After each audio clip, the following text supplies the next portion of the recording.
Donc tout d'abord, nous allons vous parler de la partie analyse du sujet et plus précisément des caractéristiques. Donc le gaz de schiste est un gaz naturel, c'est le gaz le plus simple des hydrocarbures et de plus il est extrêmement inflammable. Sa source est d'origine primaire puisqu'il est présent dans le sol naturellement. Donc il faut savoir quelque chose, c'est que les gaz naturels conventionnels sont les gaz qui sont retenus dans une roche perméable et donc dont l'extraction est facile. Le gaz de schiste est lui retenu dans une roche devenue imperméable par sa composition argileuse, donc c'est un gaz non conventionnel.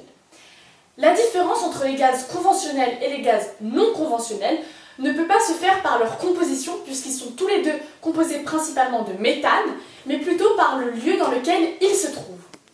Toujours dans les caractéristiques, parlons plus précisément du lieu où ils se forment. Donc les gaz conventionnels migrent de leur roche-mère dans laquelle ils se forment dans une roche appelée roche-réservoir. Au-dessus de cette roche-réservoir, il y a une roche imperméable qui empêche ces gaz d'atteindre la surface. Le gaz de schiste, lui, est un gaz non conventionnel. Donc au lieu de migrer dans une roche-réservoir, il reste dans sa roche-mère qui est imperméable, ce qui rend donc l'extraction plus compliquée.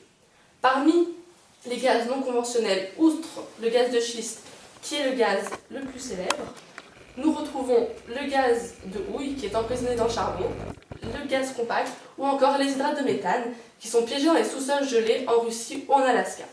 Concernant sa composition, le gaz de schiste est principalement composé de méthane, CH4 à 75-95% et parfois même d'azote, d'éthane, de propane ou encore de monoxyde de carbone. Intéressons-nous désormais à sa formation. Des couches sédimentaires composées de matières organiques, carbone, hydrogène et oxygène s'accumulent au fond des océans. Au fur et à mesure, ces couches se superposent et s'enfoncent en profondeur, ce qui augmente la pression et la température et fait disparaître l'oxygène.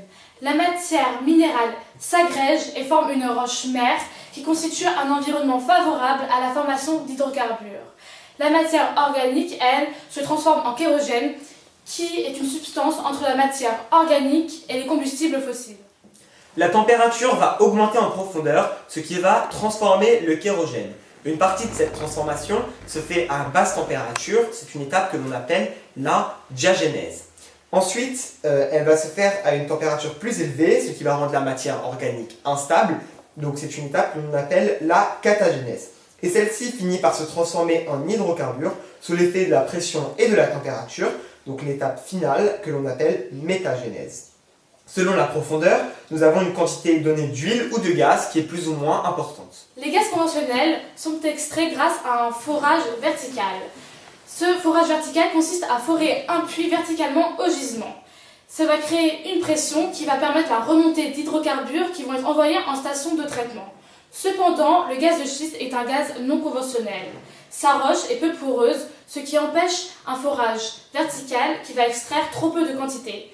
Deux solutions sont donc alternatives, la fracturation hydraulique et le forage horizontal. La fracturation hydraulique est une méthode qui permet l'augmentation de la porosité de la roche étudiée. Cette fracturation est possible grâce à l'injection d'un fluide incompressible qui va permettre la création de micro-fissures et l'agrandissement de celles déjà présentes. Le fluide est composé d'eau et d'un agent de soutènement, généralement du sable. Celui-ci permet le maintien des fractures après l'injection. Le fluide est aussi composé de produits chimiques, les acides et les gélifiants, qui permettent le lissage des parois de la roche et donc de la fluidification de la circulation du gaz. En effet, l'eau seule ne permet pas un résultat visqueux indispensable. Malheureusement, la fracturation permet l'augmentation de la porosité sur seulement 100 mètres autour du puits. Il faut donc répéter cette action plusieurs fois dans la roche réservoir. Environ une dizaine de fracturations sont nécessaires dans chaque puits, sachant qu'un gisement nécessite beaucoup de puits. Il est nécessaire d'atteindre des points précis dans le gisement et d'orienter les puits avec précision. Donc, il s'agit du forage horizontal. Ces deux techniques d'extraction ne sont pas récentes. En effet, en 1940, il y a déjà eu des premiers forages, mais ils n'étaient pas horizontaux, mais verticaux. Et en 1947, il y a eu la première tentative de fracturation hydraulique au Kansas. En France, la fracturation hydraulique est interdite, tandis qu'aux États-Unis, depuis le relâchement des lois environnementales, la fracturation est la méthode la plus utilisée. Il y a d'autres techniques de fracture. Donc si on ne peut pas utiliser l'eau, on va plutôt utiliser d'autres liquides ou des gaz, comme l'azote ou le dioxyde de carbone. C'est assez maîtrisé. Par exemple, au Canada, depuis 1990, il y a déjà eu 1200 fracturations au dioxyde de carbone. Donc la viscosité du CO2 est 10 fois plus faible que celle de l'eau, et donc il pénètre mieux dans la roche. La fracturation au propane a également été envisagée, sauf qu'il présente un inconvénient, c'est que c'est un gaz qui est très inflammable. L'un de ses dérivés, le fluopropane, ne l'est pas, mais la fracturation au fluopropane est encore en cours de développement. D'autres méthodes qui n'utilisent aucun gaz ou liquide intermédiaire mis à part de l'eau sont au développement. Alors par exemple, on a celle par arc électrique. Donc comment ça fonctionne?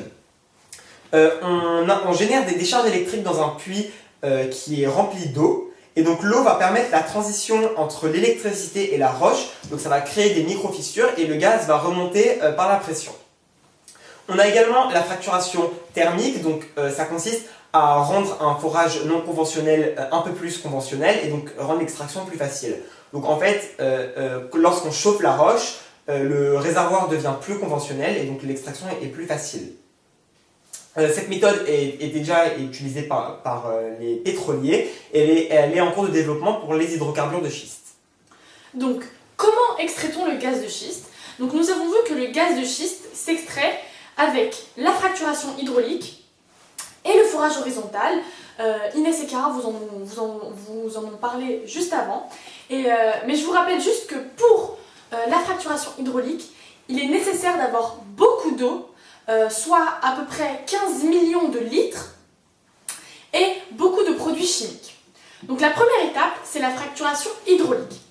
Donc elle sert à augmenter la porosité de la roche à environ 100 mètres du gaz de schiste. Et ensuite, la deuxième étape, c'est le forage horizontal qui vise à atteindre des zones plus précises où est situé le gaz et pour le faire remonter progressivement. Donc l'assemblage des deux techniques est nécessaire pour récupérer le plus de gaz. Après être sorti du puits, le gaz subit une étape que l'on appelle le dégorgement. Donc il va être dépressurisé pour être séparé des liquides. Cette étape se fait dans un réservoir pour éviter toute fuite de méthane dans l'atmosphère. Ensuite, il va être condensé et envoyé à l'aide de tuyaux à des centrales thermiques ou à des populations pour leur consommation. Où se trouve le gaz de schiste? Beaucoup de zones renferment du gaz de schiste, puisque nous avons détecté 183 000 milliards de mètres cubes de zones localisées et potentielles à un détient de gaz de schiste. La première puissance mondiale est la Chine, avec 36 000 milliards de mètres cubes. Elle est suivie des États-Unis, qui eux ont plus de 24 000 milliards de mètres cubes. Et puis enfin, la France et la Pologne, donc à égalité, qui ont plus de 5 000 milliards de mètres cubes. Donc ces taux importants nous permettent d'émettre l'hypothèse suivante, que en France, 5 097 milliards de mètres cubes nous permettrait d'avoir 109 ans d'indépendance énergétique en gaz, ce qui n'est pas négligeable et ce qui est très important.